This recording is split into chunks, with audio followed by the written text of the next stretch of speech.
आजम की बाबर आजम का एक स्टेटमेंट उस प्रेस कॉन्फ्रेंस में आया कि टीवी पे बैठ के सब तो सजेशन दे रहे हैं, क्या मेरा नंबर नहीं है किसी के पास के मुझे कॉल करके बता दें। खैर इस सवाल ये जवाब बनता नहीं था, ये जवाब बिल्कुल भी नहीं बनता था। अभी मैच खेल रहा है, मैच खेलो, आ जाओ। कप्तान है, ये है वो टीम सिर्फ जीतने के लिए नहीं, अपने आप को बचाने के लिए वो चीजें आए, अपना मलबा प्लेयरों पे डाल के जाते रहे हैं, जिसकी वजह से क्रिकेट को नुकसान हुआ है। एशिया में आप खेल रहे हैं, स्पिनर्स का रोल इंपॉर्टेंट है। हैरत की बात है कि हर एक का कोच था, लेकिन स्पिनिंग कोच आपके पास नहीं था। मुझे तो जो ऑनेस्टली स्पीकिंग मोरकल की समझ नहीं कि फास्ट बॉलर्स के साथ किस लेवल पे उसने काम किया। अगर मैं मोरकल के करियर को ही देख लाइएगा, 2019 में जो कप्तान था वो कमजोर कप्तान था। इसलिए कमजोर कप्तान था कि उस वर्ल्ड कप से पहले ऑस्ट्रेलिया की सीरीज हुई थी, उस कप्तान को जबरदस्ती रेस्ट करवाया गया था, उसकी मर्जी नहीं थी। इस कप्तान की 3 साल से मर्जी चलती हुई आ रही है। मर्जी तो मुराद ये कि उन्होंने कहा ना कि मैं इन लड़कों पर रिलाई करता हूं, इनसे मैं जीत कर दूंगा। तो 2019 को 2023 से बिल्कुल मिक्स नहीं करनी चाहिए। ये नहीं कह रहा, मैं आपकी बात नहीं कर रहा, मैं ओवरऑल एक बात कर रहा हूं। हमारे जो कोच भी आए हैं ना, आप देखिए वो अपनी ईगो में रहे हैं। सही है, लेकिन उन कोचेस से काम, हम अपने लोगों से काम क्यों नहीं ले सकते? हम अपने लोगों को अपने पांव पे क्यों नहीं खड़ा कर सकते? कि आप अपनी चीज सही कर लें, या फिर कोचेस इसलिए कि आप ये चीज सही कर लें वरना आप टीम से बाहर हैं। सॉरी, क्या अथॉरिटेटिव पॉलिसी होनी चाहिए कोच के पास? देखिए, सही कर ले तो उसके लिए तो अकेडमीज है, होती हैं। हाँ, परफॉर्मेंस करनी है उसके लिए कोचेज हैं, मैन मैनेजमेंट है, जिसकी हमेशा से मैं बात करता रहा हूँ कि इस लेवल पे, इंटरनेशनल लेवल पे आपको मैन मैनेजमेंट आनी चाहिए कि किससे किस तरह काम लिया जाता है, चीज़ें ठीक करना। हाँ, एक आधा दो चीज़ समझ आ जाती है, कोई थोड़ा प्रोसेस पूरा नहीं, कमर नहीं लग रही, हाथ थोड़ा बैटिंग करते हैं, चेस्ट खुला हुआ है, तो ये चीज़ें आप उस वक्त कर लेते हैं, ये तो आप आराम से कर सकते हैं। लेकिन बाकी जो चीज़ें, जो टेक्निकल चीज़ें, उनके लिए तो जो मोहम्मद यूसुफ की रिस्पॉन्सिबिलिटी थी, जो ली हुई थी अकेडमी में, जो चीज़ें होती हैं वहाँ जाके इम्प्रूव की जाती है। असल चीज़ ये है कि देखें सवेरा, जैसे एक अब इंडिया गए या एशिया में आप खेल रहे हैं, स्पिनर्स का रोल इंपॉर्टेंट है। हैरत की बात है कि हर एक का कोच था, लेकिन स्पिनिंग कोच आपके पास नहीं था। मुझे तो जो ऑनेस्टली स्पीकिंग मोरकल की समझ नहीं कि फास्ट बॉलर्स के साथ किस लेवल पे उसने काम किया। अगर मैं मोरकल के करियर को ही देख लूं तो उसने अपने एक्शन के हवाले से तो बहुत स्ट्रगल किया है, उसको खुद अपनी बहुत ज़्यादा प्रॉब्लम होती थी, और कोई बहुत आउटस्टैंडिंग बॉलर तो मैं नहीं कहूँगा उसको। देखें, हमारे इस मुल्क के अंदर जब हम बात करते हैं कि हर किस्म का टैलेंट है, तो फिर कोचिंग का भी टैलेंट है। आपने कोर्सेज कराते हैं क्रिकेट एकेडमी के अंदर, लेवल 1 2 3 4 होते हैं, कोचेस हैं यहाँ पे, लेकिन उन कोचेस से काम, हम अपने लोगों से काम क्यों नहीं ले सकते? हम अपने लोगों को अपने पांव पे क्यों नहीं खड़ा कर सकते? कर सकते हैं, बिल्कुल कर सकते हैं।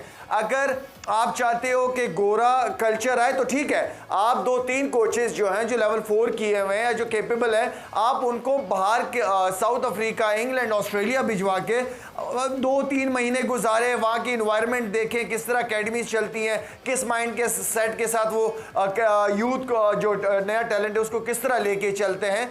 तो ये कोई बड़ी बात नहीं है। हमारे पास अपने लोग हैं जो डिजर्व करते हैं, जिन्होंने काफ़ी क्रिकेट खेली हुई है, तो आई मीन कि हम अपने रिसोर्सेज हमारे पास हैं जी। ट्रेनिंग ऑफ कोचेस, बड़ी एक इंपॉर्टेंट बात यहाँ पे की है कि ट्रेनिंग ऑफ कोचेस, यूसुफ, आपको लगता है कि बहुत ज़रूरी है? बिकॉज आपने टीम पाकिस्तान को कोच किया, आपको लगता है कि एक जूनियर लेवल पे कोचिंग स्टार्ट हो तो ज़रा आप भी उसके हिसाब से अपने आप को सेट कर लेते हैं? बिल्कुल, मैं तो शुरू से कह रहा हूँ कि हमें junior level, grass root level पे क्रिकेट ठीक करनी है, डोमेस्टिक फर्स्ट क्लास ठीक। देखें 2019 को किसी तौर पे भी 2023 के वर्ल्ड कप से ना मिलाइएगा। 2019 में जो कप्तान था वो कमजोर कप्तान था। इसलिए कमजोर कप्तान था कि उस वर्ल्ड कप से पहले ऑस्ट्रेलिया की सीरीज हुई थी, उस कप्तान को जबरदस्ती रेस्ट करवाया गया था, उसकी मर्जी नहीं थी। इस कप्तान की 3 साल से मर्जी चलती हुई आ रही है।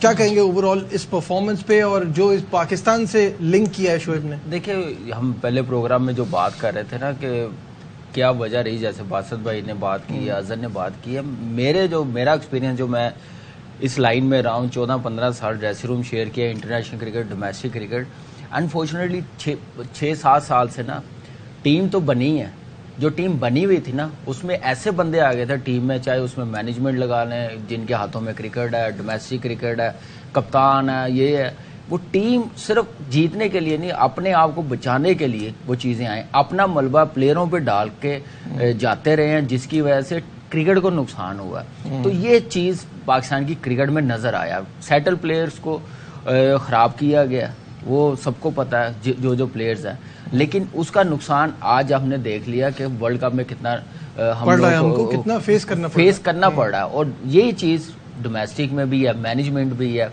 उसमें आप देखें कि यही जो हम लोग पाकिस्तान टीम में बात कर रहे हैं, वही चीज़ आपके सिस्टम में भी है, डोमेस्टिक में भी है, कोचिंग में भी है। आप रीजनल क्रिकेट आप देखें, डोमेस्टिक क्रिकेट देखें कि टीमें लड़कों को ओबलाइज करने के लिए, जो जिनके हाथों में क्रिकेट है, वो जो बैटिंग पूरी खिला लेते हैं, बॉलिंग पूरी खिलाते नहीं है, वो सिर्फ ओबलाइज कर रहे हैं। उनको जो कहना खिलाना जो भी अप्रोच आती है वो ऐसे हो रही है क्रिकेट। तो ऐसे क्रिकेट कभी ऊपर नहीं जाएगी जब तक आप। शोएब कुछ ऐड करना चाह रहे हैं? नजीब देखें, 2019 को किसी तौर पे भी 2023 के वर्ल्ड कप से ना मिलाइएगा। 2019 में जो कप्तान था वो कमजोर कप्तान था, इसलिए कमजोर कप्तान था कि उस वर्ल्ड कप से पहले ऑस्ट्रेलिया की सीरीज हुई थी, उस कप्तान को जबरदस्ती रेस्ट करवाया गया था, उसकी मर्जी नहीं थी। इस कप्तान की 3 साल से मर्जी चलती हुई आ रही है। मर्जी तो मुराद ये कि उन्होंने कहा ना कि मैं इन लड़कों पर रिलाई करता हूं, इनसे मैं जीत कर दूंगा। तो 2019 को 2023 से बिल्कुल मिक्स नहीं करना चाहिए। मैं ये नहीं कह रहा, नहीं आपकी बात नहीं कर रहा, मैं ओवरऑल एक बात कर रहा हूँ। हमारे जो कोच भी आए हैं ना, आप देखिए वो अपनी ईगो में ही रहे हैं। सही है। वो अपनी मर्जी से काम चलाते रहे हैं। पाकिस्तान की क्रिकेट को उन्होंने अपनी जेब की क्रिकेट समझा हुआ था, वो ऐसे ही उन्होंने चलाई। ये आप देख लें, आपके सामने है। किसी को वो समझता नहीं थे अपनी, ना वो डोमेस्टिक क्रिकेट को अहमियत देते थे, ना परफॉर्मेंस को। उनकी मर्जी में जो 2 किलोमीटर करेगा टाइम वो खेलेगा, जो वो रनिंग करता है 2 के 2 लेता है, 3 के 3 लेता है, मिड ऑन से मिड ऑन भागता है, उनकी कोई वैल्यू नहीं थी। सिर्फ ये था ये कैसे उनको खराब करना, कि वो ऐसे खराब हुए हैं बहुत से प्लेयर, उसका नुकसान वो तो चले गए हैं। अच्छा, इसी वजह से नुकसान है मेरे ख्याल से। कामरान बात करें, उसका समअप करूं, बहुत आसान है। अभी शाइन गई थी एक टूर्नामेंट में, एशियन गेम जी, उसमें कौन कौन गया? नहीं गए तो अब्बास आफरीदी नहीं गया, जो डोमेस्टिक का परफॉर्मर था। कौन कौन गए? जो मैंने एक जुमला कहा था कि जिन्हें पहले आजमाया हुआ है, या अगर उन्हें आजमाया हुआ है तो दूसरों के लिए वो दरवाजा क्यों बंद है? क्यों बंद है? शाहीन में साइम अयूब का, जमान खान कहाँ पे है मुझे बताया, अब्बास अफरीदी, तैयब ताहिर किधर है, आजम खान किधर है, और हसीबुल्लाह किधर है, खुशदिल शाह और आसिफ अली घर से बुला के खिलाया, कामरान गुलाम घर से बुलाया। ये तो कोई वही नहीं बनता ना। अजहर इसमें क्या ऐड करना चाहेंगे? नहीं, आई थिंक देखें, जो भी टीम मैनेजमेंट आती है, मेरे ख्याल से एक पॉलिसी बननी चाहिए फॉर लॉन्ग टर्म।